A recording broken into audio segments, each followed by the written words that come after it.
હીરા સોલંકી અને અમરીશ ડેર વચ્ચે જે ગજગ્રાહ છે એના વિશે તો લોકો જાણે જ છે. અને હાલમાં તાજેતરમાં બગદાણામાં જે ઘટના બની એ ઘટના બાદ આ બંને વચ્ચેની જે દુશ્મની છે કે જે શીત યુદ્ધ છે એ ઘણું ચર્ચાયું હતું. પરંતુ આ બધી ચર્ચાઓની વચ્ચે આ બંને લોકો એક સાથે એક મંચ પર જોવા મળ્યા હતા અને આ બંનેની એક જ મંચ પર એક સાથે હાજરીએ ઘણી બધી ચર્ચા જગાવી છે. શું છે સમગ્ર વિગત જાણ્યા અહેવાલમાં. જય હિન્દ BSI ટીવી ન્યૂઝ પર આપની સાથે હું છું નિધિ ગઢવી. જળ એ જ જીવન એવા જળ બચાવવાના અભિગમને સાર્થક કરવા માટે ગીર ગંગા ટ્રસ્ટ રાજકોટ, કૃષિ સેવા સહકારી મંડળી રાજુલા દ્વારા રાજુલાના માર્કેટિંગ યાર્ડમાં એક જળ સંમેલનનું આયોજન કરવામાં આવ્યું.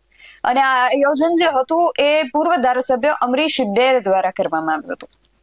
કેન્દ્રીય કેબિનેટ જળશક્તિ મંત્રી CR પાટીલની અધ્યક્ષતામાં આ જળ સંમેલન જે હતું એ યોજાયું હતું.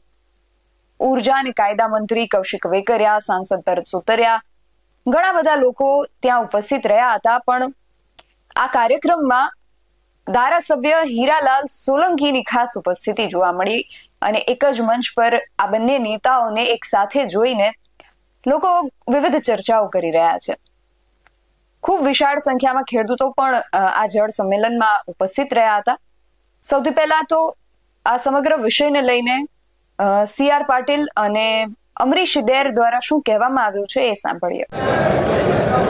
શ્રી અમરીશભાઈ ડેર, ગીર ગંગાના શ્રી દિલીપભાઈ, સૌ ધારાસભ્યો શ્રી હીરાભાઈ, મંત્રી શ્રી કૌશિકભાઈ, મહેશભાઈ કાકડિયાજી, આ સૌને સાથે મળીને જળ સંચય માટેના કાર્યક્રમની આજે શુભ શરૂઆત કરવાનું નક્કી કર્યું છે. અમરીશભાઈએ લગભગ 300 જેટલા JCB 3 વર્ષ માટે, 75 જેટલા JCB દર વર્ષે 3 વર્ષ સુધી કામ કરશે એ પ્રકારની અમે જવાબદારી લીધી છે. આજે અમરેલી જિલ્લાના કેટલાક ઉદ્યોગોએ પોતે પણ CSRમાંથી જળ સંચયના સ્ટ્રક્ચર બનાવવા માટેનો આજે જવાબદારી લીધી છે.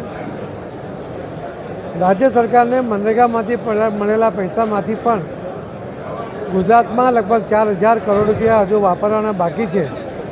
એ પૈકી અમરેલી જિલ્લાના ભાગમાં આવેલા પૈસા, મનરેગાના પૈસા પણ જિલ્લા કલેક્ટરશ્રી દ્વારા આ જળ સંચય માટે વપરાય એવી પણ એમણે ખાતરી આપી છે.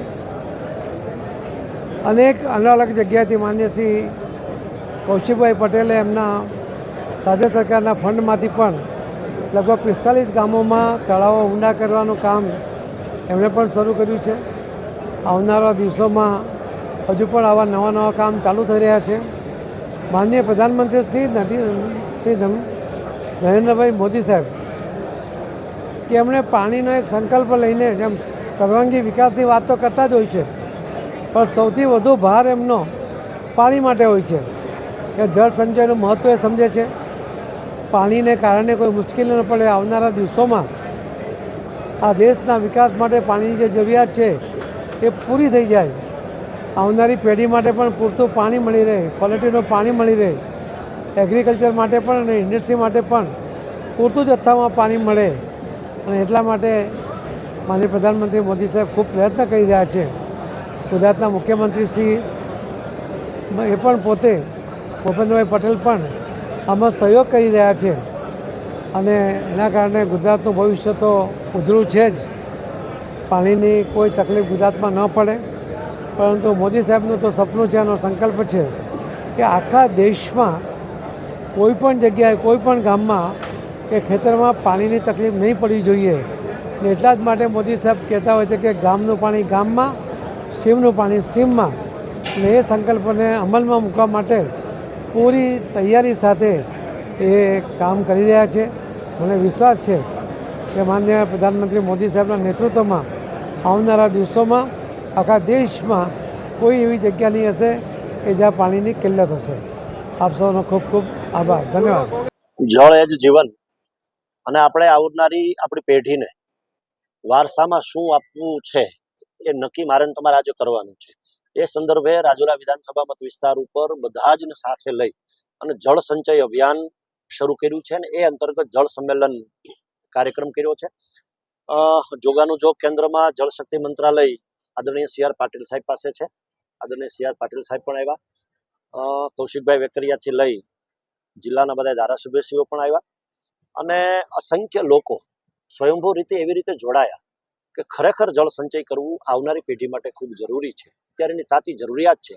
તો એ સંદર્ભે લોકોમાં અવેરનેસ આવે એના માટેનું આ કાર્યક્રમનું આયોજન ગીર ગંગા પરિવાર ટ્રસ્ટ રાજકોટ અને અમે હમણાં જ તાજેતરમાં ઓપન કરેલી શ્રી રાજુલા કૃષિ સેવા સહકારી મંડળી ના સંયુક્ત ઉપક્રમે આ કાર્યક્રમ કર્યો હતો, જેથી કરીને આવનારી પેઢીને સારો મેસેજ આપી શકાય.